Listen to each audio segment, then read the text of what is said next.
It all happened so fast. No one had time to breathe. That Thursday morning, the air inside Chemistry Lab 302 at Westbrook High was thick with the acrid smell of reagents, mixed with the heavy heat seeping through the second-floor windows. For most teenagers, it was just another day, dragging endlessly through the cycle of classes. But then, in the next heartbeat, the ordinary shattered. The lab buzzed with its usual noise. Chatter, laughter, the clink of beakers, the low hiss of test tubes over burners. In the back, Dylan Ross leaned against the granite counter, arms crossed, a smug smile curling on his lips. Tall, broad-shouldered, curls that looked effortlessly perfect. He was the living image of impunity, the son of Marcus Ross, a man who practically owned half the town, and that name was Dylan's shield, his crown, and his weapon. Across the room stood Ms. Naomi Harris. She wasn't like the others, young enough to draw attention, but with a gravity that killed every teenage flirtation before it began.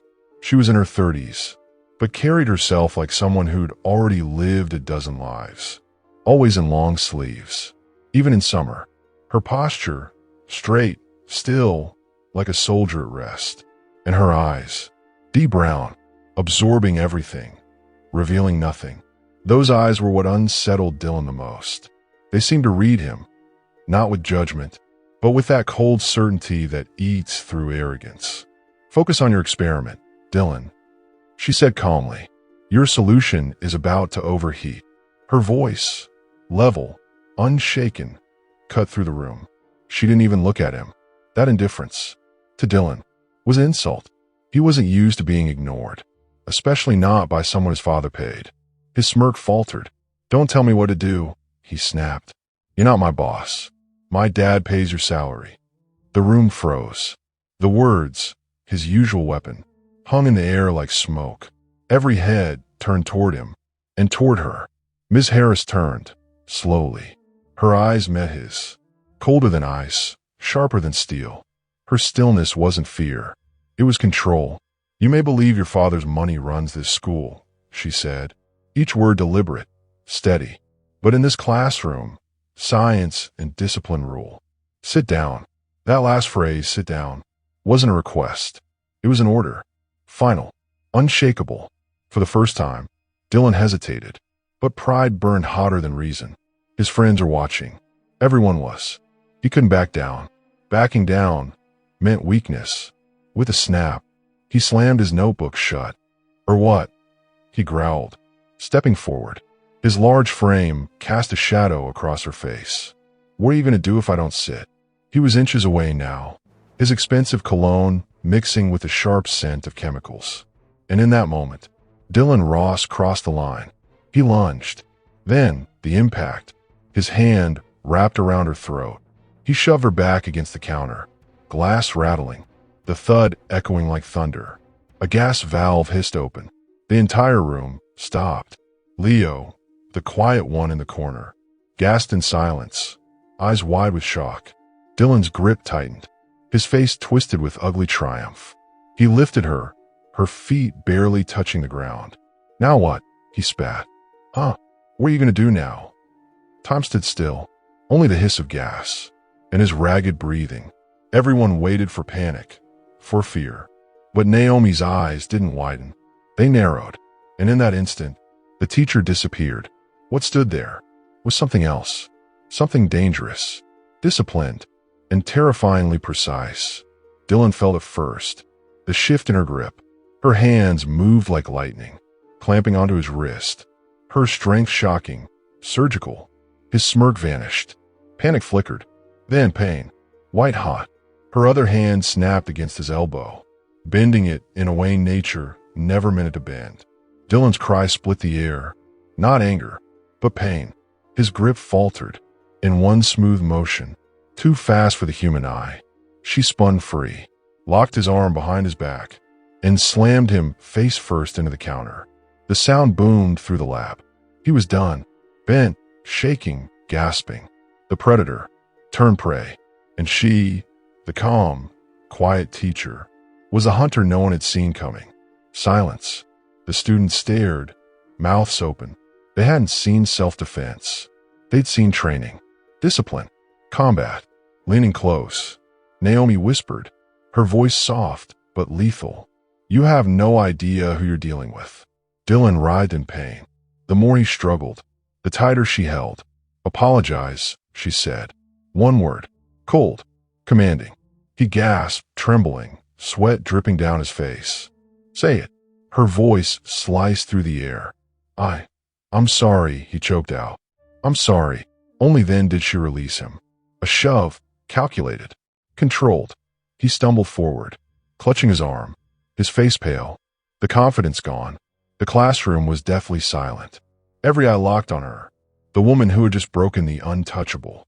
Naomi adjusted her sleeves, stood tall, and said, simply, "Class dismissed." No one moved. Not at first. Then slowly, chairs scraped, books closed. One by one, they left. That day, rumors swept through Westbrook High like wildfire. The teacher wasn't just a teacher. She was something else, something dangerous. And Dylan Ross, the untouchable, wasn't untouchable anymore. Deep down, he knew it. His shield of power had cracked. His arrogance destroyed by the one person he underestimated. Because Ms. Naomi Harris's past wasn't rumor. It was real. And that reality had just crushed him in front of everyone. As the students left, the sound of scraping chairs filled the silence. Leo was the second to last. He didn't look at Dylan. He looked at her. Fear in his eyes, yes, but fascination too. Her calm terrified him. Her strength mesmerized him. Then came Ethan, the quiet one, the ghost of the class, and the only one holding a phone. He hadn't filmed to humiliate. He filmed because he knew this moment mattered. It had to be recorded. Their eyes met for a second. She didn't scold him. She just nodded. Barely. "You have the evidence. Use it well." He left, the phone burning hot in his hand. Proof that the untouchable wasn't invincible. Naomi stayed behind.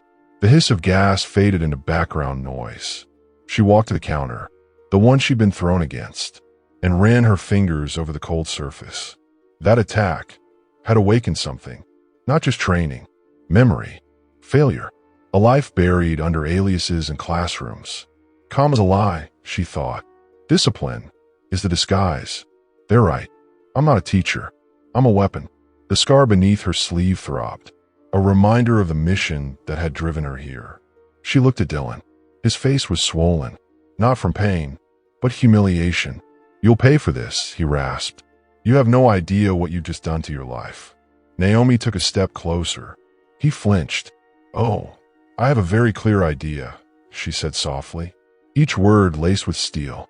"The question is, what will your father do when he realizes the monster he created?" Dylan froze, because deep down, he knew she was right. Naomi Harris wasn't defending herself anymore. She was declaring war, and in doing so, she lit a beacon, bright enough to draw back all the ghosts she'd spent her life running from. Moments like this remind us that money can buy influence, but never true respect. Respect can't be inherited, and it can't be bought. It's earned. Wealth may silence some people.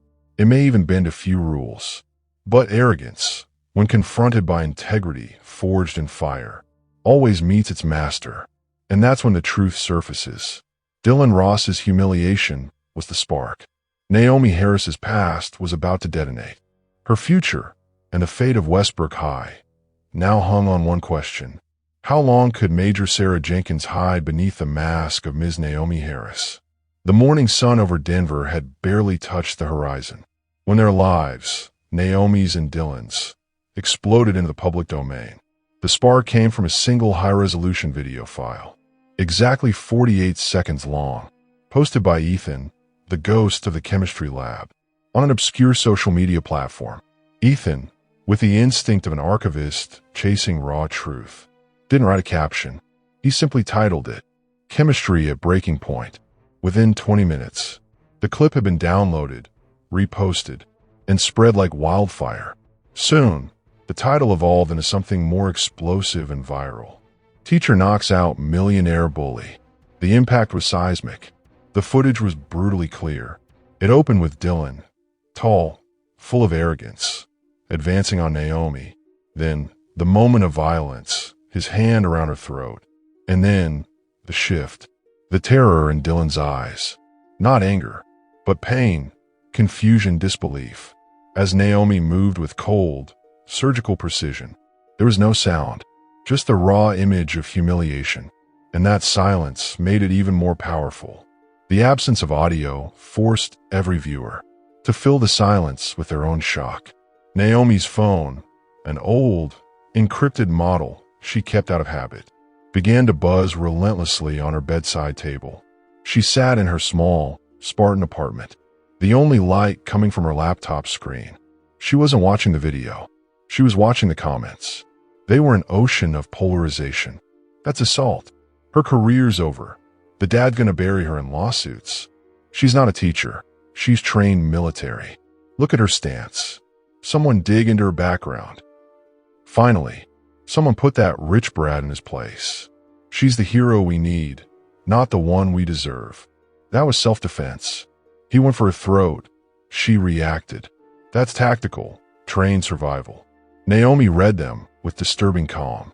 The kind of calm of someone who had just received confirmation of something she already knew. The cover was gone. Her disguise finished. What bothered her wasn't the public judgment, but the word that kept surfacing in the sharper comments. Military. Someone, somewhere, was recognizing her technique. And that someone, if they knew enough to identify it, could be an old enemy, or worse, an old ally.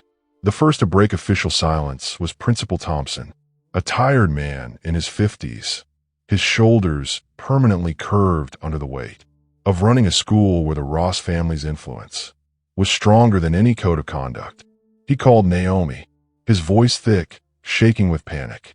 "Ms. Harris, my God, I've seen the video. You need to come in. Now. The press is outside. The police. And Mr. Ross. I'm on my way." "Principal," Naomi replied. Her tone was level, so controlled it sounded recorded. No fear, no regret, no rush, only cold acceptance. She hung up, grabbed a small leather backpack. Nothing else. Inside, keys, cash, an encrypted flash drive, and a secondary ID, one she prayed she'd never have to use. Her apartment was spotless, sterile, with no trace of her past, except for the unmistakable discipline in the way every item was aligned. As she descended the stairs, a large black car waited at the corner. Not a luxury car, a heavy one, tinted windows, unmarked, the kind used by private security or hunters. They're fast, she thought, a fine line of tension cutting across her brow. Marcus Ross wasted no time moving his pieces. When she reached Westbrook High, the scene was controlled chaos. 3 news vans blocked the front entrance. Microphones and cameras aimed at the glass doors. Inside, in the principal's office, the air was thick, a mix of fear, fury, and power. Marcus Ross was there, older than Dylan, but the resemblance was chilling. The same imposing build, the same cold eyes. Marcus didn't need to raise his voice to own a room. He simply was the dominant force. His Italian suit was immaculate, but his loosened tie betrayed the edge of his rage. Beside him stood Detective Miller, mid-40s, Denver PD, clearly uncomfortable, caught between his badge and a billionaire's shadow. Principal Thompson sat hunched behind his desk, looking 10 years older. When Naomi walked in, the room fell silent, every gaze fixed on her. Marcus stepped forward, his voice low, venomous, the sound of a predator closing in on prey. "You're the woman who hurt my son." Naomi didn't flinch, didn't look away. "I'm the woman who defended herself from a violent assault, Mr. Ross. If your son is hurt, that's the consequence of my right not to be strangled at my workplace." Marcus laughed, but it was hollow, devoid of humor. "All right? You broke his arm. You humiliated him in front of the whole world. I'll make sure you never teach again, not even in a daycare. And I'll sue you for every dollar you'll ever make." He gestured sharply toward the detective. "Miller, book her. 3rd-degree assault and excessive use of force." Detective Miller cleared his throat, uneasy. "Mr. Ross, we're still investigating." Ms. Harris has the right. She has the right to remain silent. Marcus snapped, his glare searing into Naomi, and to face the humiliation she deserves. Naomi turned her gaze to Miller, calm, composed, arms crossing in a quiet display of authority. "Detective," she said evenly, "I was subjected to a strangulation attempt, a threat of lethal force. My response was a standard joint lock for disengagement, executed to stop the attack. Under Colorado law, that's textbook self-defense. If the aggressor sustained injury, the legal responsibility remains his. I know the code, and I'd like to contact my attorney." Miller blinked, impressed by her composure and by her precise legal language. Most teachers would be trembling. She wasn't. Marcus narrowed his eyes. A chemistry teacher quoting criminal code. How interesting. Naomi held his gaze, unbroken. "My resume goes beyond the periodic table, Mr. Ross. What's not on it is any tolerance for intimidation. If you want this in court, I'll be there. But know this, your son's record of bullying and your inability to control him will become public domain." The hit landed. Marcus hated public stains more than defeat. He inhaled deeply, the predator regaining control. "You're good, Miss Harris. Very good. Where did you learn to move like that? To speak like that?" Naomi took a single step back. Miller's eyes narrowed, his mind quietly connecting old dots. Her stance, her tone, something familiar. "My life before Westbrook High isn't up for discussion, detective," she said, deliberately addressing him, not Ross. "I'll cooperate fully, but only with counsel present. In a precinct, under law, not under the pressure of a city donor." Principal Thompson, gathering what courage he had left, interjected. "Mr. Ross, Ms. Harris is suspended pending investigation, as per protocol, but the school will ensure she has legal representation. Zero tolerance policy applies to all violence, including students. The investigation will be thorough." He knew firing her now, with the word military trending online, and half the internet calling her a hero, will be public relations suicide. Marcus Ross stared at Naomi one last time. The rage was gone. What remained was cold calculation. He had underestimated her. She wasn't prey. She was a problem. "Fine," he said quietly. "Then it begins. The end game. And I don't lose." He turned and left, the door slamming behind him. Detective Miller lingered for a second, eyes studying Naomi, now with a flicker of recognition, then followed Marcus out. Naomi was alone with Principal Thompson. The silence was crushing. "Ms. Harris, I don't know who you really are," the principal whispered, running a hand through his graying hair. "But you did something no one's ever done before. You stood up to Marcus Ross, and you made him back down." "He only backed down to change tactics, Principal," Naomi replied, her voice shadowed by grim realism. "He's going to destroy me legally and financially. And if that doesn't work, he'll use the kind of methods money can buy." Thompson shook his head, defeated. "He's got lawyers. He's got the press. He's got the police in his pocket. No one's going to believe that an 18-year-old kid, heading to college next year, actually tried to strangle his teacher. But I know the truth," Naomi said quietly. "And Ethan, the other student, recorded it. The proof is there. And if the law hasn't been bought, it's on my side." She turned down the school's offer of a lawyer and left. Not to go home, but to the street, where she knew Marcus Ross's eyes would be watching. As she walked, blending into the lunch hour crowd, Naomi opened an encrypted app on her phone. A tracker. It was beeping.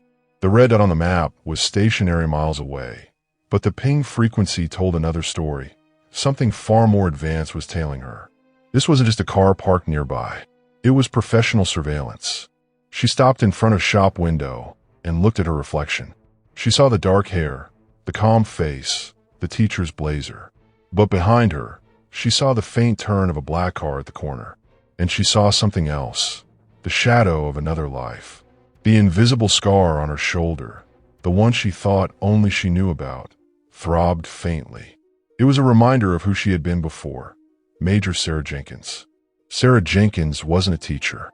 She was a military intelligence field agent, part of an elite unit called Phoenix. Her mission, 3 years earlier on the Mexican border, had fallen apart, not from tactical failure, but from betrayal. That betrayal had cost her mentor's life and forced her to burn her identity, disappearing into the witness protection shadows of Denver. She became Naomi Harris, a chemistry teacher chasing an invisible, quiet life. She'd been warned. Any use of her combat or field skills, no matter how justified, would trigger alarms. Dylan's attack had been more than an act of violence. It was a test, a trigger. Naomi froze in place. She wasn't just being tracked by Marcus Ross. Her phone security app buzzed again. Not a tracker this time, but an email. Encrypted, sealed under the highest clearance Phoenix used. She opened it. Her fingers didn't tremble. The message was short, sterile, and deadly clear. The dragon has awakened. Your location is compromised. Imminent risk. Use escape route beta. K. Agent K. Her contact within the protection program. The only one who knew where she was. The one who had kept silent watch over her all this time. He was alive, but warning her. The dragon, a code name for a high-ranking government figure tied to the cartel Phoenix, had been investigating 3 years ago. The same man she believed orchestrated the betrayal that destroyed her life. Naomi Harris, the chemistry teacher, had just defended herself from a bully. Major Sarah Jenkins had just been dragged back into a war. She glanced again at the black car, tailing her. Marcus Ross no longer scared her. What does Ross have to do with the dragon? She thought. Her mind was racing. This wasn't just a lawsuit or a scandal. Dylan's attack, the outrage, Ross's fury, it was all bait. A distraction. A perfect smokescreen to flush her out. Naomi turned sharply into a crowded alley, quickening her pace. She wasn't running. She was moving. She had to find Kay before the dragon did. And she had to uncover whether Marcus Ross was simply a vengeful billionaire or the missing link in the betrayal that had shattered her life. The calm of the teacher was gone. The precision of the soldier was back. Naomi Harris's life was now a performance built on shards. After her calculated escape from Westbrook High, she knew she'd only bought a few hours. The coded message from Kay confirmed it. The dragon, the same force that had forced Sarah Jenkins to become Naomi Harris, had found her again. The tracking she'd sensed on the street was only the beginning. Naomi drove to a place that wasn't home, a rented storage unit under an emergency alias, buried in Denver's industrial sprawl. The scent of metal and dust felt more real than the perfumed emptiness of her apartment. This was where she kept her true life, sitting on a small aluminum stool beneath the faint glow of a flashlight. She swapped out the SIM card from her encrypted phone. She couldn't use the line Kay had just contacted. It was burned. Her fingers moved fast, precise, automatic, muscle memory from years of training under pressure. What she needed now was Major Jenkins's mind, not Ms. Harris's heart. The distinction was critical. Naomi felt. Sarah calculated. She reached for a small neoprene pouch and pulled out a compact mirror. Not for makeup, but for focus. Her reflection stared back. The tightness in her eyes, the composure intact. She searched for fear, for hesitation. That's what her enemies, especially the dragon, would look for. She can give them that. Naomi Harris doesn't exist anymore, she whispered to the mirror, her voice swallowed by the concrete walls. You're Sarah Jenkins. While Naomi was rearming herself psychologically, Detective Miller of the Denver Police Department sat at his office, watching the viral video for the 15th time. Miller didn't like Marcus Ross. Not one bit. The man's influence was a cancer in the system, and Dylan's bullying was just a symptom of that disease. But as a career cop, Miller had to follow the evidence, and the assault case filed by Ross was serious. Something's off here, Johnson, Miller muttered to his partner, a young idealist barely a few years into the force. What do you mean, Chief? The kid attacked her. She fought back. It's self-defense. But Ross is going to throw 10 lawyers at this, all saying it was excessive force, that she could have run instead of fighting back. Miller shook his head. It's not the legality that's bothering me. It's the technique. Go back to the frame where he's choking her. Look at the grip, lethal. She slips out, pivots, and locks his arm in under a second. That's precision. That's military. I serve in the reserves. I know that training when I see it. She could have taken some self-defense classes, Chief. That's not some strip mall dojo move. That's tactical, Miller said firmly, pulling up her background check on his screen. And here's the problem. Johnson. We ran her name, Naomi Harris. Nothing. No record. No priors. No major traffic tickets. Perfect credit. Modest savings. Chemistry degree from the University of Colorado. Top grades. Clean. Too clean for a woman in her 30s. He scrolled further. She moved to Denver 3 years ago. Before that, the trail gets fuzzy. Addresses in different states, never longer than a year. And look at this. No employment records before age 29. So where'd she get the money for college? And what was she doing between 22 and 29? That's prime service age. Detective Miller felt Ross's influence pressing down on him, but his professional curiosity was stronger. Something about Ms. Harris didn't add up. She felt like a ghost, a perfectly built cover story. Johnson, call the Veterans Registry. Pull up all female vets matching her age and physical profile. Focus on recent honorable discharges. And I want her Colorado entry records. Anything that smells of sealed documents or classified clearances, Miller ordered. Officially, he was investigating an assault. In reality, he was hunting a ghost. Meanwhile, Marcus Ross's own investigation had taken a much darker turn. Ross wasn't after the truth. He was after the weapon Naomi Harris represented. He had hired an elite private intelligence firm run by a former FBI agent named Mr. Vance. Vance wasn't a divorce snoop. He specialized in counterintelligence, finding people who didn't want to be found. In a sleek high-rise office overlooking downtown Denver, Vance laid out his findings on Ross's polished desk. Mr. Ross, Ms. Harris is a fake, Vance said, sliding photos of Naomi in the school lab. Her chemistry credentials are legitimate. Her degree, her transcripts, all real. But the rest is smoke. Her birth record traces back to a false address in Nevada. Her social security number shows intermittent activity, and it appears to have been issued under unusual circumstances. Marcus leaned back in his leather chair, a cold smile curling across his lips. I knew it. Nobody with that kind of surgical precision is just a teacher. So what is she? A mercenary? A hired gun? I don't think so, Vance replied, pointing to a map. She's not using that identity for crime. She's using it to hide. And if she's hiding, it means she has enemies.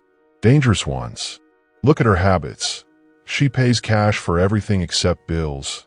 No social life. No social media. Military posture. Reflex-level reaction time. My guess, Mr. Ross. She's ex-military. Elite, maybe intelligence. Either witness protection or relocation program. Or worse, she burned her own record. Ross frowned. Worse. Why worse if she burned it? Because that means she did something so big, her own agency couldn't protect her anymore. Or she stopped trusting them. And that, Mr. Ross, means the people chasing her are far above your pay grade. That should have scared Marcus Ross. It didn't. It thrilled him. Perfect, Ross said, slamming a palm on the desk. I don't care who's after her. All I care about is tearing down her credibility. If she's a renegade, she's worthless in court. Forget assault. I'll go after her for identity fraud. I'll bury her in the school. I want everything. Find her real name. Dig up what she's hiding. And I want to know if any of her secrets tie back to my business. That last word, business, carried a flicker of paranoia. His empire was built on government contracts that never should have passed oversight and financial deals that blurred the line between corporate and criminal. If Naomi Harris was truly an ex-intelligence officer, she might know things, or uncover them, that could destroy him. Even the chance of that was enough to make her dangerous. Naomi Harris, or rather, Major Sarah Jenkins, was already on the road. She'd swapped her modest car for a rental under a secondary alias, heading toward an old rendezvous point she and Kay had established years ago, a rundown roadside cafe on the Wyoming-Colorado border, 3 hours north of Denver. As she drove, she decrypted the extended portion of Kay's message, an encoded sequence only they could read. It wasn't just a warning about her compromised location. It was a message loaded with buried intel. The dragon has moved. The link is in Denver. Internal corruption. Find the file. 3 years of lies. Trust no one. The link. What could Marcus Ross, a Denver mogul, possibly have to do with a betrayal that killed her partner and forced her into hiding? Sarah pulled over for a moment and switched on the car radio. The story was everywhere. Billionaire Marcus Ross sues agent teacher for assault. They were calling her the agent teacher now. She caught her reflection in the rearview mirror. It wasn't Naomi Harris staring back. It was a woman on the run and on the edge of war. Her fingers brushed the faint scar near her collarbone. Not a bullet wound, shrapnel. A reminder of the day she lost everything and had to bury her own name. The pain of being exposed was sharp, but the chance to finally hunt the dragon burned hotter. She had chosen anonymity to protect others and herself, but peace had cost her purpose. Now she could fight. Sarah's real enemy wasn't Dylan Ross and his entitled arrogance. It was the system Marcus Ross embodied, a world where money bought justice and buried truth. "All right, Mr. Ross," she whispered, pressing the accelerator. "You wanted a war? You're getting one with a ghost." She wasn't just a chemistry teacher anymore. She was a rogue operative, a combat-trained intelligence officer, and she was on her way to meet the only person she still trusted. But she had to hurry. If Kay had sent her a route, it meant he was already in danger. The ghost in the mirror was back, and this time, she was done running. Marcus Ross was not a man of half measures. His strategy had always been the same: strike with overwhelming force on every front, leaving his target pulverized before they even had time to react. Naomi Harris had lit the fuse, and now Marcus was determined to make the world see her not as a victim, but as a violent, unhinged aggressor. The legal case filed by Ross was a media spectacle, and he was the director. By the next morning, the story had escalated from school scandal to a national debate. In Denver newspapers, the headline was ruthless: "Teacher Agent, Assault or Self-Defense. Magnate Marcus Ross demands justice for humiliated son." Ross held an impromptu press conference outside his mansion, looking every bit the distraught father. He was impeccably dressed, his voice a controlled rage, laced with the illusion of sorrow. "My son, Dylan, is a good boy," he began, his words captured by dozens of microphones. "He may have been arrogant, yes, adolescence, but he was the victim of disproportionate aggression by a woman who moves like a trained killer. This teacher is a danger. She used lethal force, the kind learned only in battlefields. We are investigating her past, and I assure you, Ms. Harris is hiding something, and she used my son as a punching bag to vent a fury that has no place in a classroom." He had used the word killer. The poison spread instantly. His speech resonated with those who valued order over justice, and those afraid of a break in protocol. Meanwhile, Naomi, Major Sarah Jenkins under the surface, was isolated in her storage unit, working. She had seen Marcus' video and understood his plan: destroy trust in her identity. "Thank you, Marcus," Sarah Jenkins whispered to the screen, a grim smile crossing her face. "You're giving me the chance to be the teacher agent. You're confirming I'm a trained threat, which destroys the argument that I should have run away."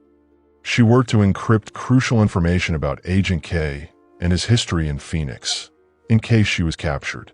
She knew she needed a counterstrike in the public sphere to even the playing field. She had neither Marcus Ross money nor power, but she had truth and the viral video. The counterstrike came, ironically, from the student who had filmed everything, Ethan. Ethan wasn't a bully, nor an activist. He was a tech geek with a deep sense of justice and a hatred of bullying, stemming from years of silent abuse at Dylan's hands. Seeing Dylan's father defaming Naomi, Ethan felt a wave of repulsion. He had witnessed Dylan's reign of terror for years, and the way Ms. Harris dismantled it, not out of malice, but necessity, was a revelation. He used his online platform, the same channel that made the video viral, to post a statement, digitally blurring his face for protection, but his voice clear and firm. "My name is Ethan," he began, staring into the camera. "I'm the student who recorded the lab video. Mr. Ross says Ms. Harris is an aggressor, but he is lying. He wants to protect his empire and his son's reputation. Ethan then listed, with precise dates and times, Dylan's history of bullying. Last September, Dylan locked Leo in the chemical storage room, and he had an asthma attack. No one did anything. The previous school year, he stole calculus test answers and sold them. When another student reported him, that student was transferred. He mocked Miss Harris daily. The humiliation in the lab was just the final straw. He attacked her with lethal intent, and her response was a restraint maneuver that didn't break a single bone. Ethan looked into the camera, voice thick with genuine emotion. Ms. Harris did not assault Dylan. She stopped a cycle of abuse that had lasted years. Mr. Ross's money can pay fines and silence teachers, but it cannot buy the truth. I witnessed it. She saved herself, and, in a way, she saved us from enduring another year under tyranny. The statement was raw, real, and precise. The perfect antidote to Marcus Ross' corporate narrative. The public didn't want just a fight. They wanted moral context. The story shifted. It was no longer a brawl. It was a revolt against tyranny. The effect was immediate and dramatic. Public debate swung violently. Encouraged by Ethan's courage, dozens of students began anonymously posting about Dylan's terror at Westbrook High. The school was inundated with formal complaints. Director Thompson, pressured by supportive parents and the exposure of the school's negligence, had to act. He issued a formal statement acknowledging the school had ignored Dylan's history. Naomi's suspension remained, but the school clarified that she was an employee who acted in self-defense. Marcus Ross was furious. He was used to buying silence and respect, but the internet could not be purchased with a single check. Ethan's testimony was a dagger to his reputation. He called Vance, the private investigator, his voice low and dangerous. "Vance, end this. I want the boy who recorded it. I want to know who Ethan is. I want that file. Her real identity. I need to destroy the credibility of the teacher agent before she becomes a martyr." Marcus' grip on the narrative slipping made him incredibly dangerous. His fury was no longer just about Dylan. It was about power. Meanwhile, Naomi, Major Sarah Jenkins, watched everything from public Wi-Fi cafe. Ethan's testimony relieved her, but her concern for Kay deepened. The student's courage bought her time, but she knew Marcus Ross would not rest. Midway through reading an article, a pop-up appeared on her laptop. A message encrypted, not from Kay, but from a Phoenix emergency protocol in case of full exposure. The message confirmed her cover as Naomi Harris was completely compromised, and she was under investigation by multiple parties. Local police, Detective Miller, Marcus Ross, and the Drageo. The message was clear. Phoenix considered her a renegade and would expose her identity unless she could prove she was being hunted. While reading, a second encrypted email arrived. Subject line: Phoenix. The body contained only an address. It wasn't from Kay. The writing style was different, formal, less personal. It was from another agent, H. The email indicated a rendezvous at an abandoned parking lot on the outskirts of Denver, a location only a Phoenix agent would know. Betrayal, Sarah thought. They try to hunt me. Kay warned me. And now he is too quiet. She had no choice. She needed answers. She needed to know what had happened to Kay, and whether Marcus Ross was truly the link between her past life and present. With the cold determination of a soldier preparing for battle, Sarah closed the laptop. There was no more time for Naomi Harris.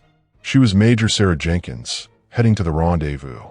The truth about Marcus Ross, the Drageo, and Kay's fate was about to be revealed. The road stretched out of Denver, swallowing the morning light, while Sarah Jenkins, disguised as Naomi Harris, sped along. The car was unremarkable, a gray sedan, easily lost in the landscape. But to trained eyes, she was a beacon in the desert. The rendezvous point, indicated by the mysterious Agent H, was the abandoned parking lot of a shuttered packaging factory in the depths of a forgotten industrial park. Perfect for ambushes. Vast, few escape routes, and full of shadows. Sarah was ready for the worst. Her hands, firm on the wheel, with the only parts moving with noticeable effort. The rest of her posture was controlled relaxation, a battle-hardened technique for conserving energy and reacting instantly. "Kay, where are you?" The question echoed in her mind, a silent lament. Kay had been her Phoenix mentor, the only one she trusted with her location. If he had warned her, and now another agent was calling for an emergency meeting, the chances that Kay was safe were minimal. The controlled panic confirmed it. The betrayal was real, and there was a leak inside Phoenix. As she approached, Sarah activated her counter-surveillance kit, a small device that detected radio frequencies and hidden cameras. The device remained completely silent, a temporary relief, but also a warning. High-level surveillance didn't use obvious frequencies. It relied on satellites of fiber optics. She slowed the sedan and parked near a cracked concrete wall, away from the broken mercury vapor lamps. She turned off the engine and waited. Her eyes scanned the horizon. The absence of movement was more revealing than its presence. No parked cars, but there was a strange odor, a faint smell of fresh diesel in an area with no traffic.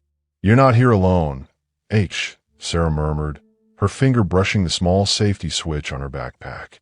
5 minutes of freezing tension passed. Sarah was ready to abandon the car and flee when finally a figure moved. Not from a car, but from behind a pile of abandoned truck tires.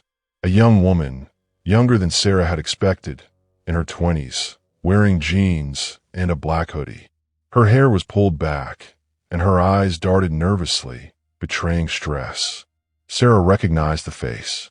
Agent Lena, codename H. She was a Phoenix communications analyst, good with technology, inexperienced in the field. Kay used to call her the head, not the feet. Sarah stepped slowly out of the car, hands visible. "You're late," H said, her voice hoarse with fear. "I was checking if Marcus Ross followed me here, or if it was the Drageo," Sarah replied bluntly. H flinched at the word Drageo. It's the Drageo. He's moving. He has eyes everywhere. Sarah, that's why Kay sent me. I'm the only one he trusted with the tech. But I can't stay long. They're closing in."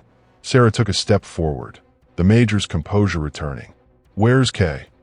Tears welled in H's eyes, but she forced them back. "He's gone. He had to burn all his communication lines. He gave me this address and a package and told me to run. He knew they were coming for him. They knew he would warn you." The pain hit Sarah like a physical blow. Kay had been like a father to her, the only one who had given her a chance to hide and rebuild her life. He was lost, possibly dead. That loss cemented the cold rage she needed to fight. "The package," Sarah ordered, extending her hand. H fumbled in her hoodie and pulled out a small optical data disc, the kind readable only by a highly specialized system. "This is zero proof," H whispered. Kay spent the last 6 months assembling it. "It's the link, the reason the Drageo took him, and the reason you're exposed." Sarah took the disc, feeling the weight of the information. "What does the Drageo have to do with Marcus Ross? And why did Dylan's attack bring me back?" H took a deep breath, trying to stay calm under the urgency. "Marcus Ross, he's not the Drageo, Sarah. He's a tool. The Drageo used Ross Empire as a facade 3 years ago when your mission failed. Ross Logistics Company, OmniGlobal, was the shell for moving money and drugs that Phoenix was tracking at the Mexico border. Industrial-scale money laundering. Ross provided it for selfish gain, for greed." Sarah Jenkins' eyes narrowed. The missing piece of the puzzle was there. The attack 3 years ago hadn't been a tactical failure. It had been a logistical betrayal. "When you were forced to expose yourself in the lab," H continued, voice almost inaudible, "the incident video went viral. It put Marcus Ross' name back in the spotlight, specifically in the news tracking the Drageo uses to protect his assets. The Drageo saw the news, saw Ross at risk of investigation by a teacher agent, and recognized the danger. You could expose Ross, and Ross could inadvertently reveal his old connection to the Drageo. You're not being hunted by Marcus. He's just a watchdog. You're being hunted because the Drageo wants to silence the Ross connection before you uncover it." Sarah's adrenaline surged. The scale of corruption was terrifying. A chemistry teacher defending herself from a bully had uncovered a 3-year international conspiracy. "What's on a disc?" Sarah asked, gripping the object in her hand. "Accounting. Sealed transfer records. Proof that OmniGlobal moved illicit funds. And the Drageo's identity. Kay confirmed it. Someone high up. A security informant who sold us to the cartel." A silent alarm went off in Sarah's mind. The smell of fresh diesel. The stillness of counter-surveillance. "Get out of here now," Sarah ordered, her voice low, cutting, but loaded with urgency. H didn't hesitate. "I gave you zero proof, Sarah. The rest is up to you. Don't trust anyone at the agency. And please, find Kay." H turned to run back toward the tire pile when Sarah heard a sound. Not an engine, but the dry click of metal, far too familiar to a trained ear. The cocking of a firearm. "Back!" Sarah shouted, diving to the ground and pulling H with her. That second made all the difference. Silent shots ripped through the air where they had been standing. The sound was muffled, but the impact against the concrete around them was deafening. "Sniper! 3 o'clock!" Sarah yelled, her major's voice cutting through the chaos. She had been ambushed. Agent H, inexperienced in combat, was in shock, trembling uncontrollably. "We need to move. East to the barbed wire wall," Sarah ordered, pushing H toward the escape route. From the opposite side, 2 identical black cars, the same she'd seen near the school, entered the lot. Not police. Private security for Marcus Ross, or more likely, elite operatives hired by the Drageo, using Ross as a facade. Sarah rose, adrenaline coursing clean and cold through her veins. She was a weapon, now activated. She used the rental sedan as cover, assessing the battlefield. She couldn't use lethal force. Her goal was to prove Ross was hunting a federal agent, which would strengthen her case in court. But if it was the Drageo, all rules were off.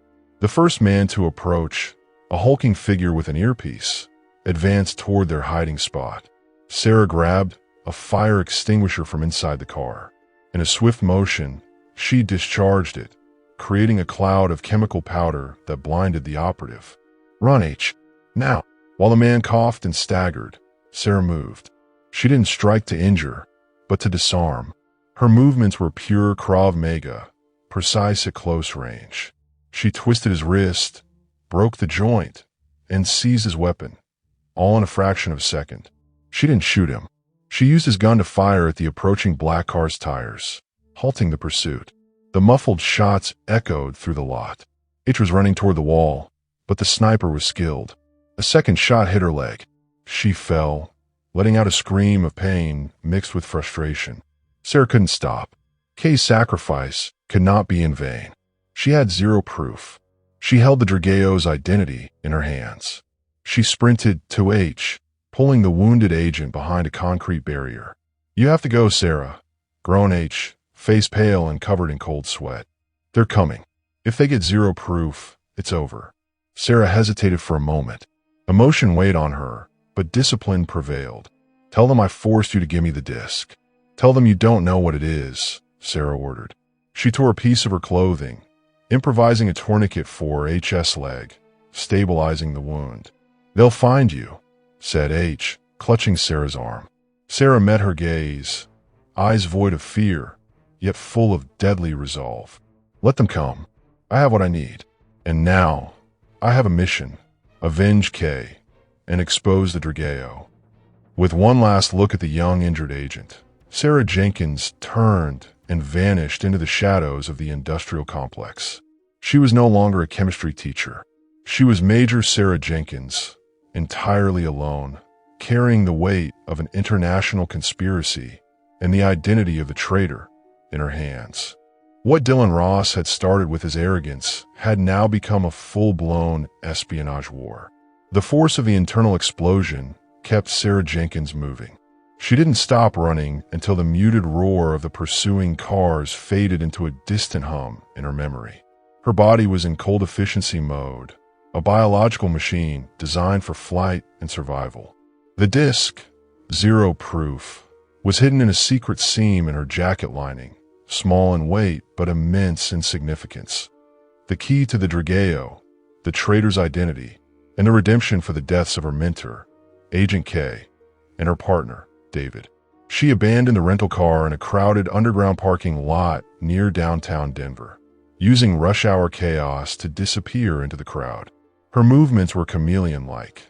She changed clothes in a public restroom, put on a cap, sunglasses, and, most crucially, altered her pace. She slowed down, shedding the military cadence, assuming the hurried rhythm of a tourist, a figure nobody would bother to memorize. Her new sanctuary wasn't a motel or an apartment. It was a decommissioned photography lab Kay had prepared years ago, a relic of the Cold War, with reinforced lead walls, designed to be soundproof and satellite-proof. The only access was through a disguised door in the basement of a pawn shop. As the steel door clicked shut behind her, final and heavy, Sarah finally allowed herself to stop. The air was cold and carried the residual smell of old developing chemicals. A dark irony for a former chemistry teacher. She worked with the methodical precision of someone building a bunker in the midst of a storm. She checked the site, installed signal jammers, and fired up the generator for the computer. She allowed herself the luxury of memory only once the place was fully isolated and secure. Her fingers brushed the scar near her collarbone, hidden beneath the collar of her t-shirt. Not just a physical mark from a shard, a memorial for a life she had lost. The air, in memory, had been dry and smelled of dust and diesel. 3 years ago, Mexico-U.S. border. The mission: track a money laundering cell channeling cartel funds to high-level government officials. She, then Major Sarah Jenkins, and her partner David were hidden in an abandoned observation post. The convoy appeared on the dirt road, kicking up rust-colored dust. The target, the third truck bearing the discreet OmniGlobal logo, Marcus Ross Logistics Company. David descended the dune, fast and silent. He disarmed the guards of the first truck in seconds, the Phoenix efficiency at its purest. But as he approached the OmniGlobal truck, something was wrong. Instead of panicking guards, the truck was surrounded by operatives with military-grade weaponry. They were waiting. David, abort. I repeat, abort the mission. It's a trap. Sarah shouted into the comm, but it was too late. A cold, distorted voice came over their private channel. Captain Hayes, mission compromised. Return the target and live. Betrayal revealed itself in the dust. Phoenix's own communication channel had been breached. Who are you? David asked, frozen in disbelief. The Drageo, came the cold reply. And you are the price of the secret. Say goodbye to Major Jenkins. The rear of the OmniGlobal truck opened, revealing a large-caliber machine gun mounted on a tripod. The world erupted in noise and fire. David screamed. Sarah felt the sharp, hot pain of a shard hitting near her collarbone, throwing her to the ground. She crawled to him. David lay there, eyes open and vacant, but he grabbed her hand. The accounting. Sarah, he coughed, voice low. It's on OmniGlobal's backup server. It has to be the Drageo, or the link. He squeezed her hand one last time. The fire vanished from his eyes. He was dead. Sarah was forced to flee under fire.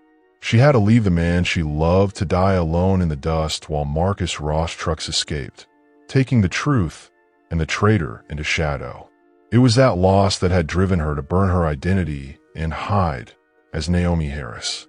The chemical smell in the bunker brought her back. The pain of losing David, and now Kay, solidified her fury. She grasped the optical data disk. Zero proof. The OmniGlobal accounting Kay had finally managed to steal. With steady hands, Sarah placed the disk into the isolated reader. The computer, a processing beast, began to work. The file was protected by triple-layer encryption. She tried the first layer with her major agent credentials, but was denied. Access denied. Credentials revoked. Renegade agent. Phoenix was keeping its promise. All right, Sarah murmured. Her face hardened. We'll do this the old-fashioned way. She initiated a brute force script, searching for patterns in Kay's personal encoding. After 2 hours of tense silence, the computer beeped. First encryption layer broken. The second layer was Phoenix's own, practically impenetrable. But Sarah had built the emergency backup system. She knew the key, an intentional flaw, a numeric sequence based on David's only child's birth date. She typed the sequence, fingers trembling slightly from emotion and exhaustion. Second encryption layer broken. The screen flickered, and OmniGlobal's accounting logs flooded the monitor. Call records, emails between Marcus Ross and a Pentagon contact. Sarah scrolled frantically, looking for the connection, the link David had mentioned. And then she saw it.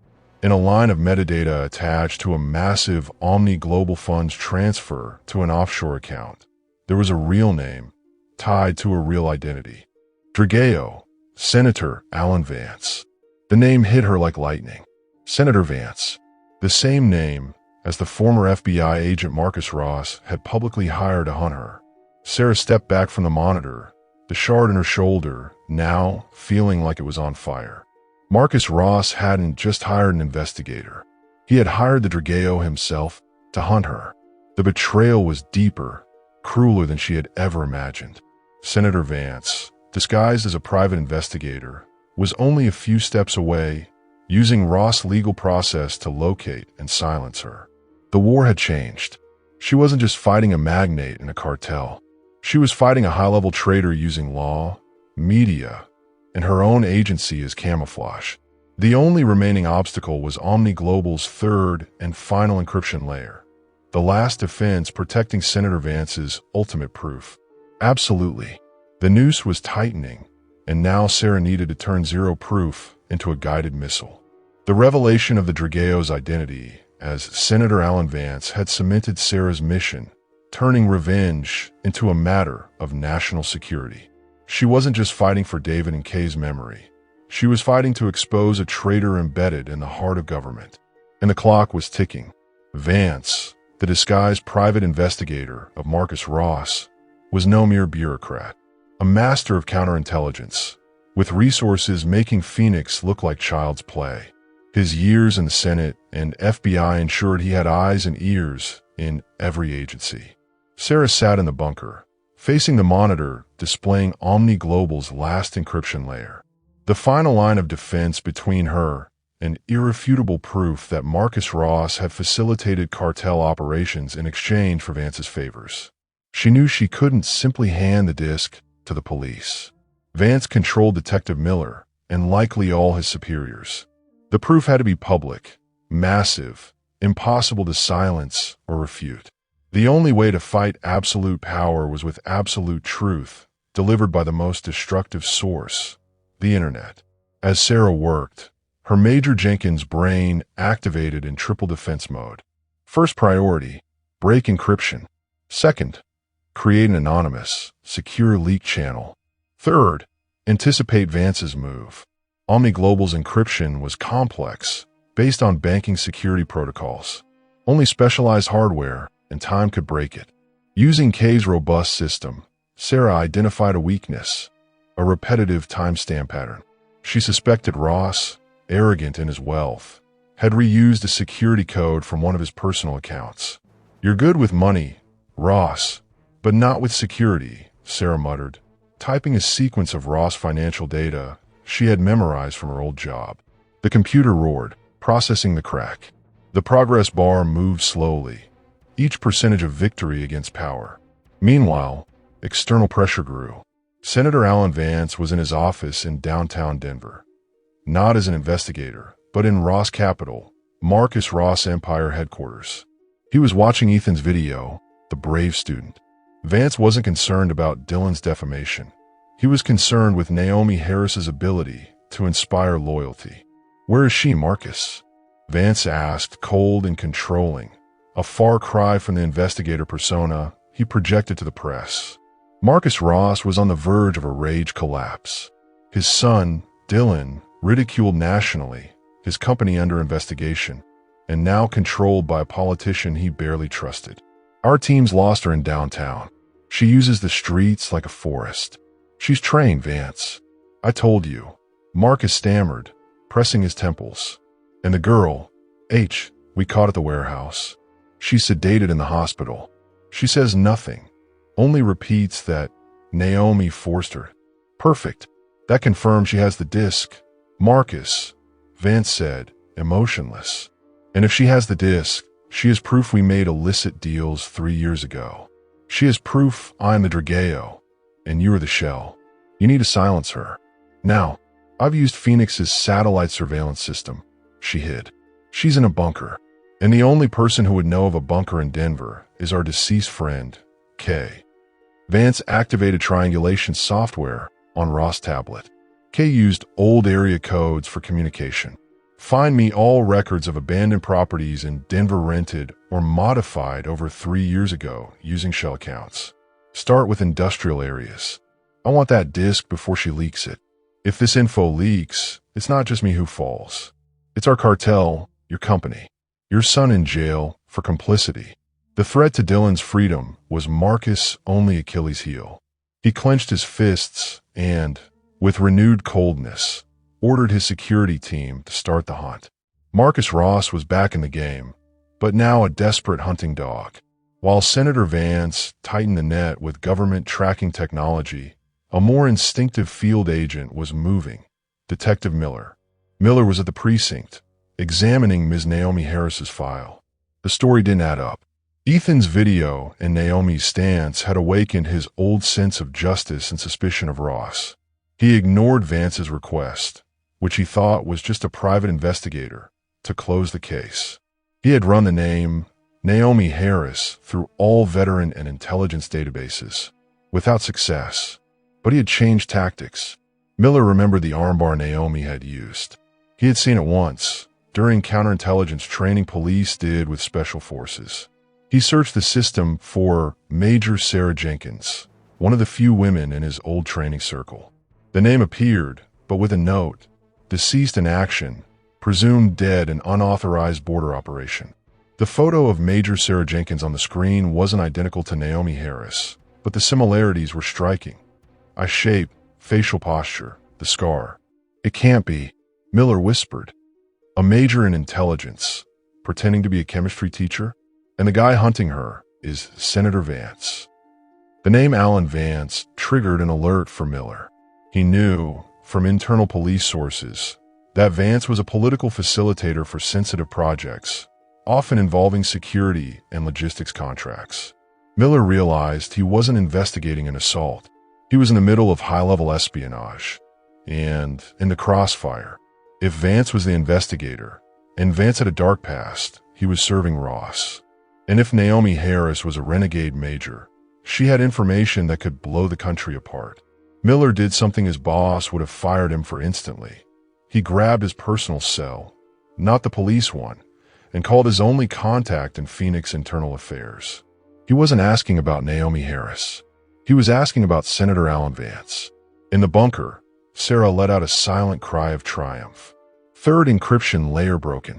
The screen exploded into data, financial spreadsheets, GPS logs, an audio folder. She clicked the first spreadsheet, a 10-minute, line-by-line ledger. It was OmniGlobal's records from the day of the betrayal 3 years ago. The third truck, the one with the mounted machine gun, had been rerouted from its original course by a direct order from Pentagon phone line. Sarah opened the call log, and the name flashed off the screen, confirming what she already suspected, Senator Alan Vance. Then she opened the audio folder. A security recording from the truck filled the bunker. Vance's voice, cold and calm, came through the speakers. Captain Hayes must be eliminated. Major Jenkins is a secondary threat, but do not let her live. The cartel paid, and the payment was deposited in my personal account. The Drageo wins. The words hit her like a punch. The proof. The truth that had cost David his life. With eyes burning from grief and a hardening of purpose, Sarah composed herself. This wasn't about vengeance as emotion. It was obligation, national security demanding action. She initiated the leak protocol. She had to publish everything. The spreadsheets, the diversion logs, the audio recording, and, most crucially, the Drageo's identity. Within minutes, she built an encrypted download link and drafted an anonymous email. Her targets: Denver's leading investigative paper, the biggest local TV news channel, and Most important, the student who had defended her online, Ethan. She pushed the package to the media channels, then paused before sending it to Ethan. Sending it to him put him in a line of fire. But Ethan was the only public figure with the viral credibility and courage to explode the story before Vance could bury it. She inhaled, closed her eyes for a single breath, and clicked send. Zero proof was loose. The monitor blinked a warning at her. Frequency intrusion alert. Vance had found the bunker. He'd used Phoenix satellite tech to trace the data burst she'd just sent and was now triangulating her position. There was no time to savor the leak. She had to move. She grabbed her backpack, Kay's escape map, and bolted for the steel door. As she flipped the heavy lock, the bunker's vibration sensors tripped. They were on top of her. The visual alert blinked once more on the monitor before Sarah smashed the power with a punch. The lead walls hummed. The sound of synchronized, heavy footsteps and the metal scrape of a door being forced told her they weren't police. They were Phoenix operatives, mercenaries, or a lethal blend of both, all working for the Drageo. Sarah didn't hesitate. Her body, trained to anticipate violence, was already in motion. She knew the main steel door wouldn't withstand more than 30 seconds of concentrated fire. She grabbed Kay's escape map. The bunker had a secondary exit, a forgotten maintenance tunnel that fed into Denver's sewer system. Dirty, but safe, she thought as she sprinted to the opposite wall, where an old wooden cabinet disguised the tunnel entrance. The sound of the main door giving way echoed through the room. Military-coded shouts cut the air. Target located. Seal all exits. Do not use lethal force. We want the disc. The emphasis on disc proved Vance still assumed zero proof was physically on her, a mistake Sarah intended to exploit. She opened the cabinet and revealed a tight, dark hole. She crawled into the tunnel just as the operatives poured into the main room. Clear the area. Where is she? A harsh voice barked. Sarah recognized the accent. Agent Delta, a former Phoenix comrade, now clearly working for Vance. The betrayal ran deep. Silently, she skittered through the maintenance tunnel. Dust and mildew stung her lungs, but discomfort was irrelevant. Her focus was the tunnel ahead and the sound behind. As she reached the exit into the main sewer gallery, Delta's voice boomed through a megaphone. Sarah Jenkins, surrender. You have nowhere to go. We have Agent H. Hand over the disc, and maybe we'll talk about reinstatement. You're on the wrong side of history, Delta, Sarah whispered. Not for his ears, but to steady herself. She dropped into the damp black of the sewer. The flow of water swallowed the noises above, giving her precious auditory cover. She didn't move blindly. Kay's map was a diagram of the sewer grid. Her objective, a surface exit to the east in the industrial district, a place offering chaos and multiple escape routes. Crawling along the wet concrete wall, she felt the pressure tighten. Vance and Ross had become one force. Corruption at the top, power in the streets. She was alone against them. Back in his bedroom with the blinds drawn, Ethan scrolled through thousands of supportive comments when an anonymous email pinged his screen. Subject: zero proof. He hesitated. He was a geek, not a spy. But the urgency of that title tugged at him. He opened the email on an isolated virtual machine. The body contained an encrypted download link and one password: Justice for David. The name David meant nothing to him at first, but the charge behind the file felt heavy and real. He typed the password. The download crawled for a minute that felt like an hour. When it finished, his screen filled with spreadsheets, call logs, and, most shocking, an audio file labeled Vance.mp3. Ethan wasn't built for conspiracy. He was built for code. He opened the first spreadsheet. It was a logistics diversion record with OmniGlobal's logo at the top. Numbers were astronomical. Routing details matched what he'd read about the failed border operation 3 years earlier. He clicked the audio. Senator Alan Vance's cold, familiar voice, someone he'd watched on TV, floated from his speakers. Captain Hayes must be eliminated. The cartel paid, and the payment was deposited in my personal account. The Drageo wins. Ethan froze. He wasn't holding proof that Ms. Harris was an agent. He was holding proof that a U.S. senator was a murderer and a traitor. The world shifted. This was no longer a school bully story. This was corruption at the highest level. Panic flared, then steadied. He remembered Naomi Harris in the lab. Her strength, her refusal to be a victim. She had trusted him. He had zero proof. And being a digital native, he knew how to make it unkillable. Ethan launched the Digital Flood Protocol. He spun up an anonymous secure repository, uploaded the audio, logs, and spreadsheets, and queued high-frequency bot spam to seed the link across hacktivist boards and investigative social networks worldwide. He set the flood to begin in 10 minutes, just enough time to render the source untraceable and the data irretrievable by takedown. In the sewers, Sarah felt the atmosphere shift. Vance's operatives were spreading out. They had scent hounds trained to pick up human scent in the drains. She reached a tunnel fork. Left, the muffled bark of a dog. Right, silence. She bolted right, her rubber-soled shoes slapping the water's surface. She had to vanish. She found what she needed, a 1-meter vertical discharge pipe. Tight, but a fast climb. She began to ascend, using rusty iron rungs as steps. Halfway up, Delta's voice echoed from below. "I know you're there, Jenkins. You're cornered." A shot snapped in the pipe. A bullet ricocheted off concrete beneath her. Driving with shoulder and leg power, she levered the cast iron inspection cap. It groaned, then shifted. With a metallic screech, the cap lifted and the night sky spilled in. She crawled out into a narrow alley behind a warehouse, reeking of damp and city air. She pulled herself up, muddy and water-soaked, and froze. A patrol car slammed to a halt at the mouth of the alley. Not an anonymous black sedan. A Denver police cruiser, lights flashing but siren silent. Detective Miller stepped out, hand near his holster, eyes fixed on her with shock and recognition.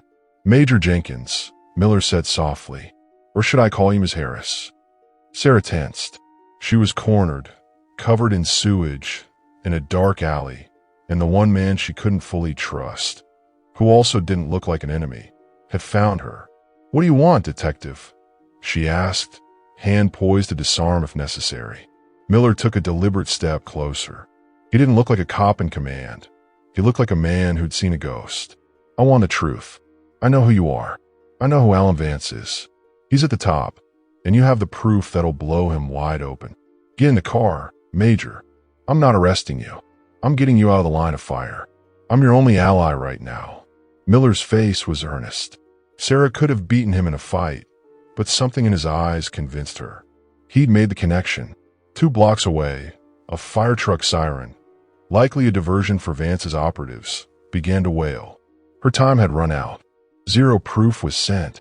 "To the media and to one student," Sarah said, sliding into Miller's car without looking back.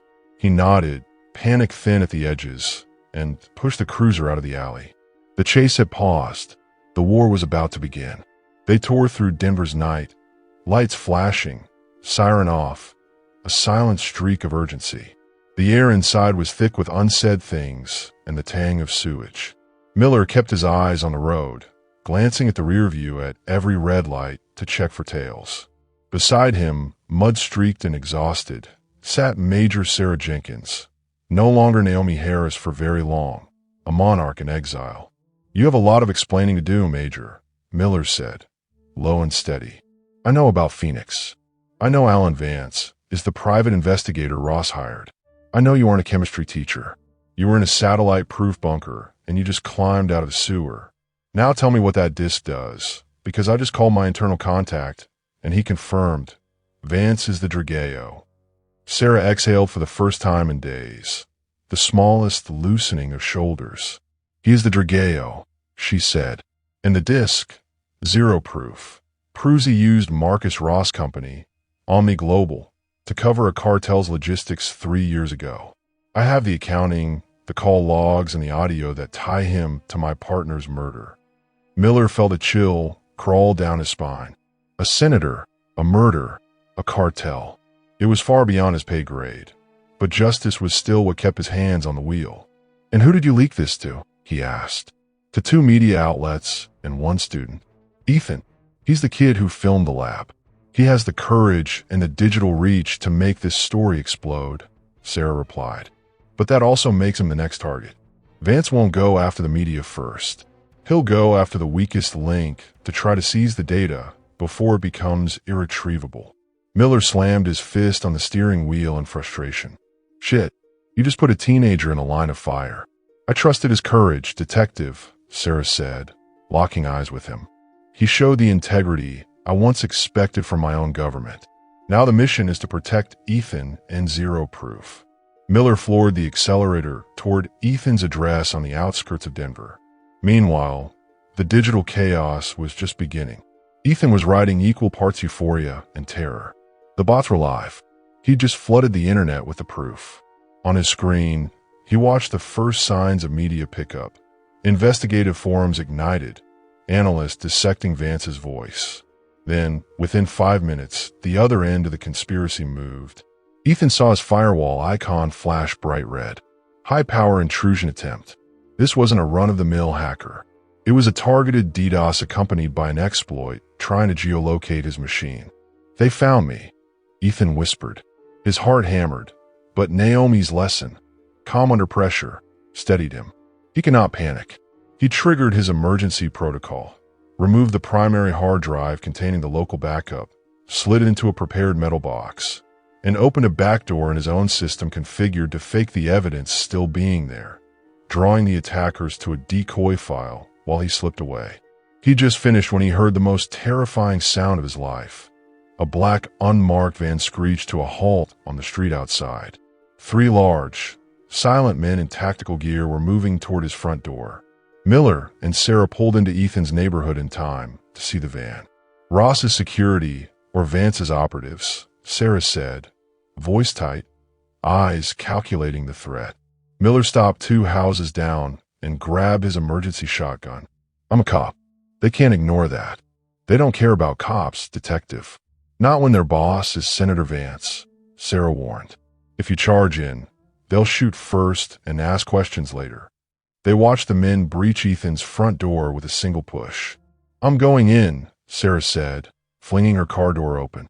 No, you're my key witness and a missing federal major. If they get you, the story disappears, Miller argued. I'm a major trained to fight these men. You're an honest detective who hasn't seen this kind of combat. I'll come up the rear. You draw their attention from the front. Keep them busy, and call your most trustworthy backup. She didn't wait for permission. She sprinted into the neighbor's yard with the silent speed of a trained ghost. Miller exhaled, radioed his one confidant in the force, a sergeant he'd served with in the reserves, and then stepped out of the car with the shotgun held ready. Denver police, drop your weapons and come out with your hands above your head. Miller bellowed, his voice carrying down the quiet street. Inside the house, Ethan had no time to linger. He grabbed the metal box with a hard drive, vaulted out his bedroom window, and raced across the yard. The Vance operatives, surprised by Miller's shout, hesitated. One looked toward the front door. The team leader spotted Ethan in the backyard. Get the kid. The disc is with him. The leader moved toward the yard, and a shadow struck. Sarah, coming from the adjoining yard, didn't meet force with brute strength. She met it with technique and shock. She used the man's momentum to topple him, delivered a swift, non-lethal knee lock that left him screaming on the ground. The leader whirled and drew a suppressed pistol. He saw Sarah, muddy, fierce, and froze. Recognition flickered across his face. Major Jenkins. Ethan dove to her. I got the disc. Run, Sarah ordered. She used the fallen operative as a shield while the leader fired. Miller, out front, fired a warning blast into the air with the shotgun. The thunderous report shocked the 2 operatives at the doorway. They were split between confronting the uniformed cop and rescuing their leader in the disc. Knowing he had only seconds, Sarah grabbed Ethan. Where's your safest backup? Leo's house. Ethan stammered. He lives 2 blocks over. No one would think to look there. He's got a secure server in his garage. Leo, the frightened boy who'd first been bullied by Dylan, was now part of the defense network. Sarah and Ethan vaulted the yard fence as Miller kept the remaining operatives pinned at the front. She knew Miller couldn't hold forever. Detective, "Thank you," Sarah shouted over the fence. Miller didn't answer. He held his position, shotgun steady, the wall Sarah needed to complete the mission. Teacher and student, now partners in flight, ran through the dark, carrying the evidence that would wreck Marcus Ross's life and topple Senator Alan Vance. Sarah's salvation rested with a brave teen and a cop who'd finally chosen the right side. Major Sarah Jenkins and Ethan ran side by side, adrenaline overriding fatigue. Mud and sewer water were badges of honor for her. For Ethan, they were just grime. Miller's cruiser, a few blocks away, was a beacon of hope in the night. Their refuge, Leo's house, the thin, nervous kid who'd been Dylan's earliest victim. The irony was sharp. The most terrified boy at Westbrook High now sheltered the nation's most wanted renegade agent. They forced open the garage door at the back. Leo, thin pale, flashlight in hand, stood paralyzed. "Ethan, what's happening?" "The news is on TV. They're talking about Ms. Harris." Leo whispered, shaking. "We're saving the world, Leo. Ms. Harris needs your server," Ethan said, hauling the metal box from his backpack. "We need a mass upload. Now." Despite his fear, Leo was a tech prodigy. His garage was a private bunker, cooled server racks, high bandwidth, and a firewall that could shame some defense departments. Sarah watched the street from the garage entrance while Ethan and Leo worked in silent sync. They hooked Ethan's hard drive to Leo's rack and began replicating zero proof. The OmniGlobal ledgers, Vance's audio file, the logistics trail, all copied and dispersed into multiple anonymous cloud nodes, spawning redundancy until the data became impossible to remove from public domain. With each second, the truth's power multiplied. The Drageo's shadow shrank. Up in his executive suite, Marcus Ross watched television reports seeded by Ethan's leak. Independent channels and social feeds began to pick up the story. OmniGlobal linked to illegal logistical operations. Marcus sat alone. Senator Vance, always the survivor, had scrubbed direct ties, preparing to deny everything. Yet without Vance's cover, and with Miller pinning down his operatives in the street, Marcus was exposed. But his fury wasn't aimed at Vance or Phoenix. It was aimed at Dylan. "I warned you, you useless idiot." Marcus barked into a dead phone. "I told you not to touch her. You ruined everything. You ruined everything." Dylan's attack on the chemistry teacher had been the spark. Sarah Jenkins's exposure had peeled back Vance and Ross's rot. In paranoia, Marcus called his final police contact and used his influence to obtain Leo's address. He wasn't after Sarah Jenkins. He was after the last thread tying him to reputation, his own son. He found Dylan hunched in an empty sports bar, humiliated, downing cheap beer, his broken arm in a cast. The arrogance was gone, replaced by an empty shell. Marcus made one last plea, feigning despair. Go to Leo's house and, under threat of exposing the boy's possession of the disc, force the teacher to surrender. Dylan, desperate for his father's approval, agreed. He would be the final disposable pawn. Back in Leo's garage, Ethan announced, voice raw but proud, "Done. Replication complete. Zero proof. Is on 47 backup servers. It's immovable." Sarah let herself relax for the first time. The mission succeeded. The truth was safe. A headlight cut into the garage. Sarah drew the operative's pistol she'd taken in the alley and leveled it at the door, major posture restored. But it wasn't a black sedan. It was a luxury convertible, a rich kid's car.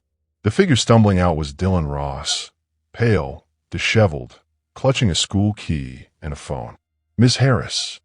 Dylan screamed, voice thick with humiliation and alcohol. "I know you're in there. My father sent me." Leo cowered. Ethan stepped in front of the server like a shield. Sarah lowered the gun. Dylan presented no tactical threat, only emotional wreckage. She reverted to Naomi Harris, chemistry teacher, for the final confrontation. "Dylan, come in and close the door," she ordered, voice calm, authoritative, the same tone she used to control chaos in the lab. Dylan stumbled into the garage, face streaked with tears. "You ruined everything. You ruined my life. My father hates me. He said if you don't surrender, he'll make me pay for you breaking my arm, he sobbed, trembling. Sarah closed the garage door behind him. Your father ruined you, Dylan. Not me, she answered, voice soft. I broke a bone, yes, but your father broke your dignity and your moral center years ago. You were never a bully by nature. You were a pawn, a scared kid repeating your father's behavior. She stepped to the server where Leo and Ethan shrank. Look at these kids, Dylan. They have courage. They stood up. I defended myself. Your father sent you here to force me to surrender, but he barely cares about you. He cares about logistics, ledgers, and Senator Alan Vance. She glanced at Dylan's car, an empty symbol of his father's wealth. Your father used me to hide. He used your bullying to draw me out, and now he's using you as a bargaining chip. I have proof, Dylan, that your father is a traitor and complicit in murder. Dylan reeled backward as the realization landed. His privileged world crumbled. He saw that the teacher was not his enemy. His father was. What are you going to do? He whispered. I already did. The truth is out. The only thing you could do now is stop lying to yourself and start helping. You must choose, Dylan, your father and the Drageo, or the truth, Sarah said, returning to military bearing. Dylan's eyes flicked to Ethan and Leo, fear mixed with something like astonished shame. He looked at Sarah, the major. He is a plane, Dylan said finally, voice low but clear, the last act of submission. My father, he always flees. A private jet, a backup hangar at Castle Rock. He goes to Mexico when things go wrong. He told me to meet him there. The information was crucial. Vance and Ross wouldn't try to fight the press. They would flee. And now Sarah knew where. Thank you, Dylan, said Sarah, her voice emotionless but tinged with gratitude. You just bought your own freedom. Now leave. And never look back. Dylan left the garage, more a ghost than a boy. His redemption wasn't heroic, but it was real. He had betrayed his father to save himself, and, inadvertently, to aid justice. Sarah Jenkins didn't wait. She grabbed her map and turned to Miller, who had just entered the garage, leaving Detective Ruiz to track Vance's operatives. Miller, the plane. Castle Rock airstrip. Let's go. The digital battle had been won, but the final confrontation would be physical, and it had to happen at a private airstrip. Naomi Harris's time was up. It was time for Major Jenkins to confront the Drageo. Time slipped through Sarah's fingers like sand. Dylan Ross's information, that Marcus Ross and Senator Alan Vance would flee to Mexico via the private airstrip at Castle Rock, was the most critical target of her mission. Zero proof was safe and going viral, but true justice required capturing the Drageo. Detective Miller and Major Sarah Jenkins sped down the interstate, the police sedan silent but with lights on, cutting through the Denver night. Miller's complicity was a calculated risk. He had left Sergeant Ruiz on Vance's operative's trail, ensuring Logan's net remained tight, but the final confrontation was a secret between him and Sarah. Castle Rock is 40 minutes from here, Miller said, voice tense.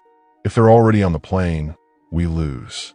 A private jet takes no more than 10 minutes to take off once the flight plan is approved. Vance won't risk a flight without confirming that zero proof is under control, Sarah replied, eyes fixed on the darkness. He'll want to ensure the leak is contained. That gives us a margin. And Vance is arrogant. He'll want to see Marcus Ross humiliated one last time before fleeing. Sarah checked the gun she had taken from Vance's operative. The cold metal was a familiar comfort. This isn't your jurisdiction, detective. I go in alone.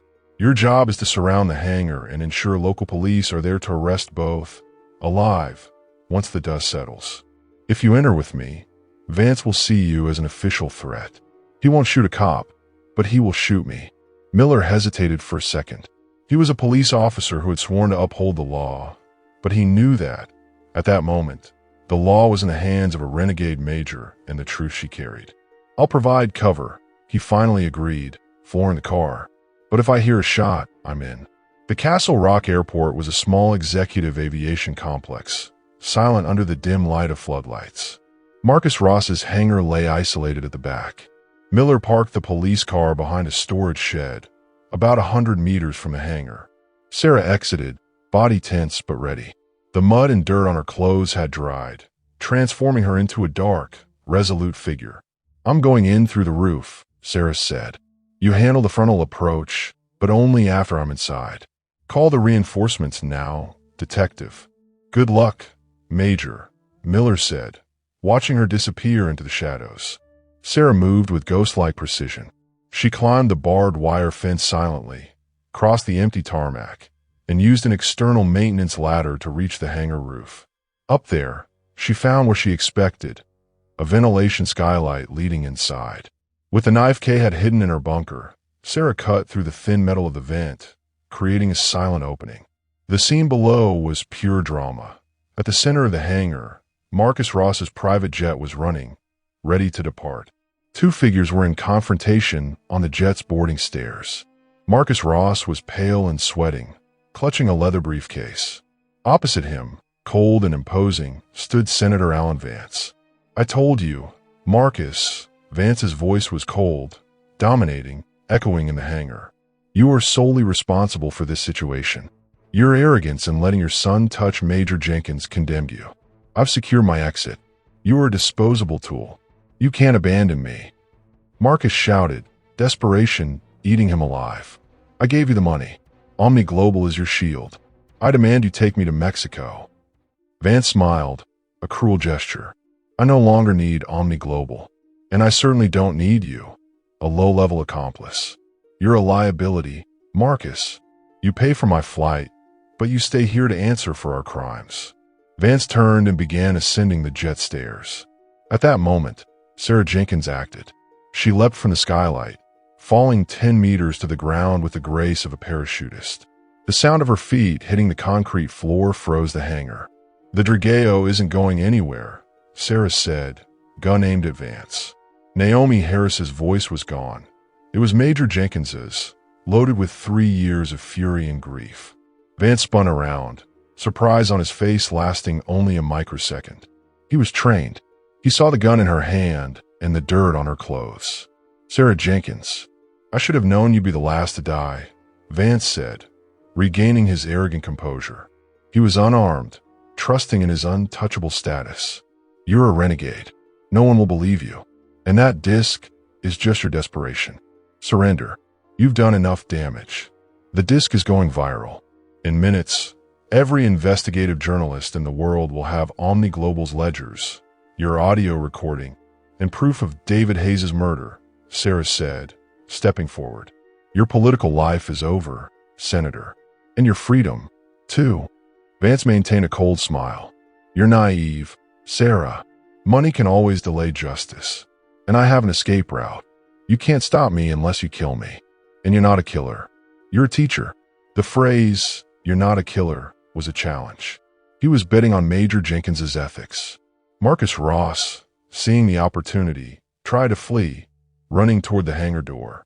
"Don't even think about it, Marcus," Sarah said, eyes never leaving Vance. Vance used Marcus's diversion. He lunged at Sarah. What followed wasn't a fight, but a quick and brutal combat, the art of containment. Sarah didn't aim for the torso, she aimed for the joints. She used the gun's barrel to strike Vance's knee, bending it in acute pain. Then she executed the same maneuver she had used on Dylan, an arm lock, twisting the senator's body and slamming him onto the concrete floor. Vance screamed, not from pain, but from fury and humiliation. "The Drageo is contained," Sarah said, voice choked with emotion but resolute. It was the signal for Miller. The police sedan skidded into the hangar, lights flashing red and blue. "Denver police, hands on your head. Senator Vance, you are under arrest. Marcus Ross, do not move." Miller shouted, shotgun in hand. Marcus Ross collapsed to the ground, the briefcase of money falling from his hands. He was defeated, not by combat, but by the certainty that his empire of lies had ended. Senator Vance, humiliated, looked at Sarah Jenkins, eyes filled with pure hatred. "This isn't over, Jenkins. I am Senator Vance. I will return." "You are the Drageo," Sarah corrected, posture returning. "And the Drageo is dead." The sound of sirens and the arrival of local police, coordinated by Detective Miller, engulfed Castle Rock's hangar. The scene was surreal. A United States Senator, the Drageo, handcuffed on the floor by a mud-covered renegade major, next to a crying tycoon. Sarah stepped away from the detainees, handing the gun to Miller. He looked at her with unwavering respect. "You did it, Major. You exposed everything," Miller said, voice full of admiration. He didn't ask about David Hayes' murder. He knew the part was federal and needed discretion. "I did what Major Jenkins was trained to do, Detective. And what Ms. Harris tried to avoid," Sarah replied. "Now you need to ensure they are booked and that Vance can't use his influence to escape custody. The proof is in the hands of the media. But custody is your responsibility." Miller nodded and began the arrest process, acting with the integrity he had rediscovered. As Senator Vance and Marcus Ross were taken into custody, the world began to collapse around them. The zero-proof leak, audio recordings, call logs, OmniGlobal spreadsheets had reached the point of no return. Investigative news channels interrupted programming. Vance's cold, emotionless audio detailing the murder of a special forces captain and his cartel involvement was undeniable. The White House and Pentagon erupted into chaos. High-level betrayal had been exposed by a teacher agent and 2 teenagers. Ethan and Leo's work had been crucial. They not only leaked the information, they made it irretrievable. Senator Alan Vance's name became synonymous with corruption and betrayal. Marcus Ross's empire was hit with asset freezes and federal investigations. Dylan's bullying became a footnote in the fall of an empire. Sarah couldn't stay. Major Jenkins's victory was Ms. Naomi Harris's defeat. Her cover was irreparably blown, and though the Drageo threat had been eliminated, Phoenix still considered her a renegade. Miller drove her to a neutral point, a dark, silent park on the outskirts of the city. "What will you do now?" Miller asked, handing her a bag of clean clothes and a modest sum of money. "Disappear again, but this time with a clear conscience. Vance will be judged, and the memory of David and Kay will be honored," said Sarah. Miller looked at her with affection and respect. "You're a hero, Sarah. You did what our system couldn't. You don't need to run." "I do. I'm a weapon that has been publicly fired. I represent a risk," she replied, genuine sadness in her voice. "But tell Ethan and Leo that they were my best students. Tell them their courage saved the country. And tell Dylan Ross that he can choose his future. His father's shadow will no longer reach him."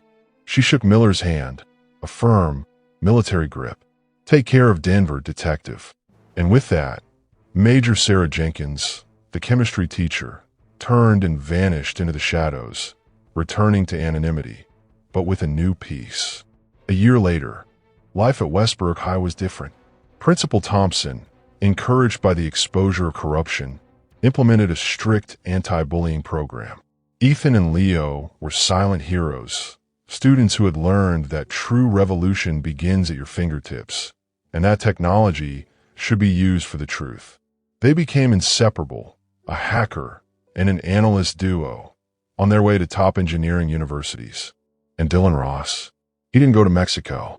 His father was in prison, facing charges of complicity and tax evasion. Dylan, for the first time in his life, was working, unloading trucks to pay for his mother's bail and legal expenses. Luxury had evaporated, but so had arrogance. He was simply Dylan, a broken boy, learning the value of work and effort. He never bullied anyone again. The humiliation he endured at the hands of his teacher, followed by his father's betrayal, was the hardest lesson of his life. The figure of Ms. Naomi Harris became a legend, a testament that courage and integrity are the only currency that cannot be bought, inherited, or stolen. Marcus Ross's money and power could buy lawyers, silence schools, and corrupt senators, but they could not buy the discipline of a woman who had already lost everything. The real-life lesson isn't about knowing how to fight, but knowing when to fight and why. Arrogance always meets its master in the humility of someone who has already fought real wars. And the only power that truly matters is personal integrity. One person, armed with truth and courage, can dismantle an entire system of corruption and prove that, at the end of the day, Justice only needs one breaking point to explode. If you believe that true strength is earned with integrity, and that no amount of money or arrogance can silence the truth, this is the moment. Like, share this story, and comment below. What was the most important lesson Major Sarah Jenkins, the teacher, taught you? This is very important to us. Also, tell us in the comments which city or country you're watching from. We love knowing where our viewers are from. And of course, don't forget to subscribe to the channel and turn on notifications so you don't miss the next stories that prove respect is earned, not bought. See you in the next video.